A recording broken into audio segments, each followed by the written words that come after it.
Oxygène. Oxygène, l'esprit montagne. L'esprit montagne.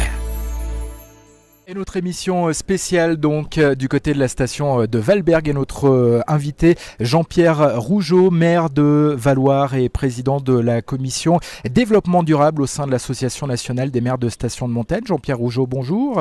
Oui, bonjour Benjamin. Alors quelles sont vos impressions à l'issue tout d'abord de cette visite de la station de Valberg et notamment de la vision de Valberg en matière de développement durable ?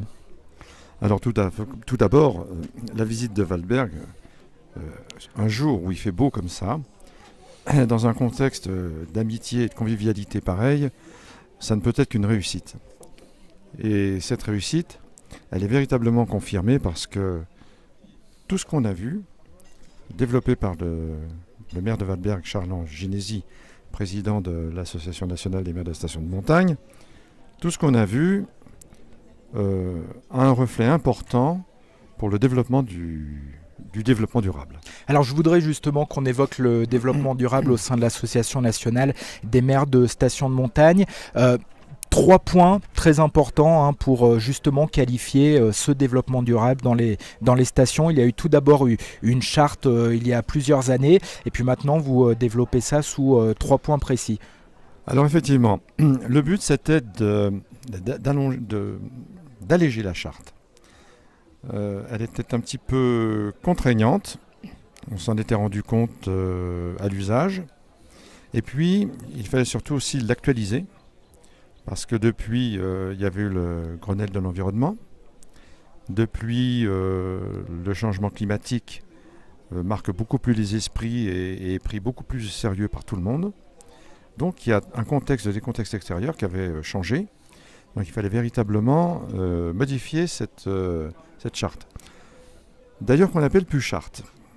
On a simplifié, on appelle ce sujet CIM durable. D'accord.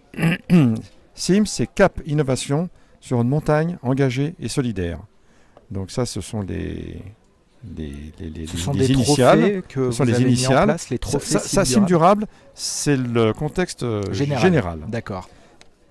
Il se décompose en 6 principaux thèmes qui, eux, chacun se partagent en 4 thèmes différents. Ce qui fait qu'avant, il y avait 8 thèmes et 150 sous-thèmes. Et là, aujourd'hui, on est à 6 et 24. Combien simplifié. De stations parmi les stations membres de la NMSM s'engagent, en tout cas le démontrent auprès de la NMSM qu'il s'engage dans ce développement aujourd'hui, durable? Aujourd'hui, on a 25 stations qui sont engagées sur CIM durable. En plus, CIM durable, c'est le trophée des CIM. D'accord. Le trophée des CIM, on demande aux stations de déposer des dossiers de concours, des dossiers qui concernent une action de développement durable. C'est une action qui peut être une action simple, c'est une action qui n'a pas besoin d'être onéreuse, c'est une action qui n'a pas besoin d'engager des mouvements financiers importants. Il faut qu'elle soit originale, il faut qu'elle soit pertinente.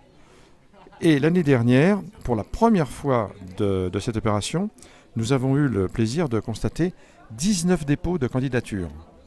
Sur 19 dépôts de candidature, pour la première année, nous en avons sélectionné 6 qui... Quand je dis nous en avons sélectionné 6, permettez-moi de rectifier, c'est une erreur. C'est un nous jury avons fait professionnel. Un jury de journalistes spécialistes de l'environnement. Il y a Mountain Rider, il y a Power Hour Montagne, la Fondation Nicolas Hulot. C'est-à-dire que des juges qui sont véritablement au fait de ce qu'ils voient, de ce qu'ils parlent, et avec une objectivité qui est irréprochable.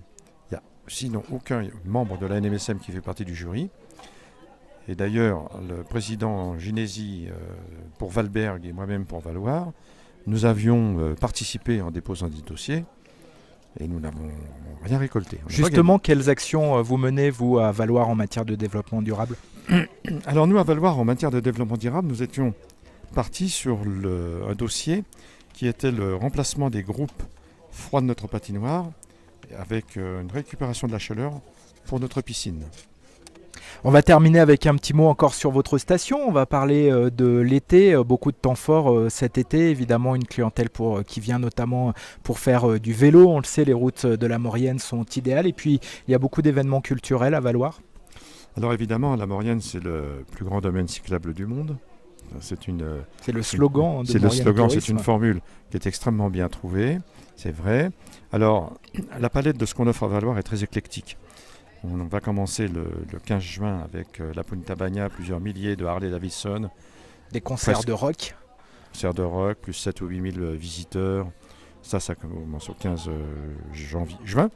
Ensuite, on a eu Émotion Automobile, c'est-à-dire des passionnés de très belles voitures, mais rien que des avis vides, une association. On démarre là, sur le plan artistique, le concours international de sculpture sur foin, paillé-foin.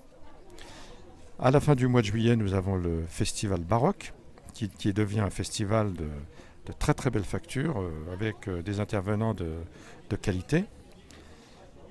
Et puis tout au long de la saison, des activités sportives. On a un trail qui a été mis en place par des Valloirins, et aujourd'hui on essaie de limiter à 600 ou 700 personnes des participants.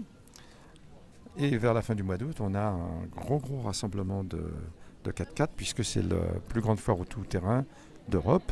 Et en septembre, on finit avec World Foundation, qui viennent à 800. Ce sont des cyclistes Hollandais qui viennent faire du vélo, et toujours pour des causes humanitaires. Merci beaucoup Jean-Pierre Rougeot. Après quelques vacances, et puis on attaquera très vite la saison d'hiver. À bientôt. Merci Benjamin. Oxygène. L'esprit montagne.